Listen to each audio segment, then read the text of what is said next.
Hi friends, welcome to Feba's Kitchen. ഇന്ന് നമ്മൾ ഉണ്ടാക്കാൻ പോകുന്നത് ചില്ലി ഇഡലിയാണ്. ഇതൊരു ഇൻഡോ ചൈനീസ് ഡിഷാണ്. ഏകദേശം ഒരു 10-20 മിനിറ്റ് കൊണ്ട് നമുക്ക് ഉണ്ടാക്കിയെടുക്കാം. ഒരു ഈവനിങ് സ്നാക്കൊക്കെ ആയിട്ട് നമുക്ക് കഴിക്കാവുന്നതാണ്. ഈ ഇഡലി നമ്മൾ എണ്ണയിലിട്ട് ഫ്രൈ ചെയ്തെടുക്കുമ്പോഴത്തേക്കും നല്ല ക്രിസ്പി ആയിട്ടിരിക്കും. പിന്നെ സോസൊക്കെ ഇടുമ്പോഴത്തേക്കും അതിൻ്റെ ടേസ്റ്റൊക്കെ മാറി വേറൊരു ടേസ്റ്റ് ആവും.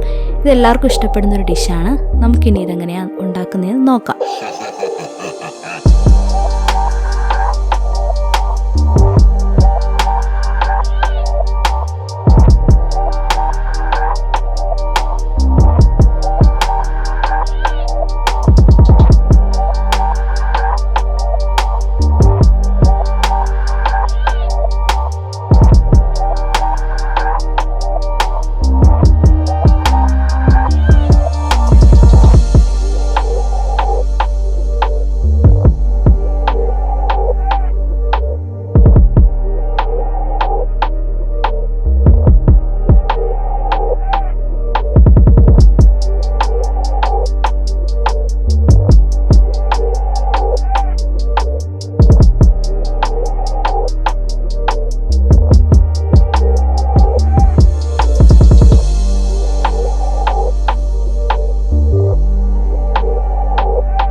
അപ്പോൾ നമ്മുടെ ചില്ലി ഇഡലി റെഡി ആയിട്ടുണ്ട്. നിങ്ങൾക്ക് വീഡിയോ ഇഷ്ടപ്പെട്ടെങ്കിൽ ലൈക്ക് ചെയ്യുക, ഷെയർ ചെയ്യുക, കമൻറ്റ് ചെയ്യുക. ആദ്യമായിട്ടാണ് ചാനൽ കാണുന്നതെങ്കിൽ സബ്സ്ക്രൈബ് ചെയ്യാനും മറക്കല്ല. Thank you.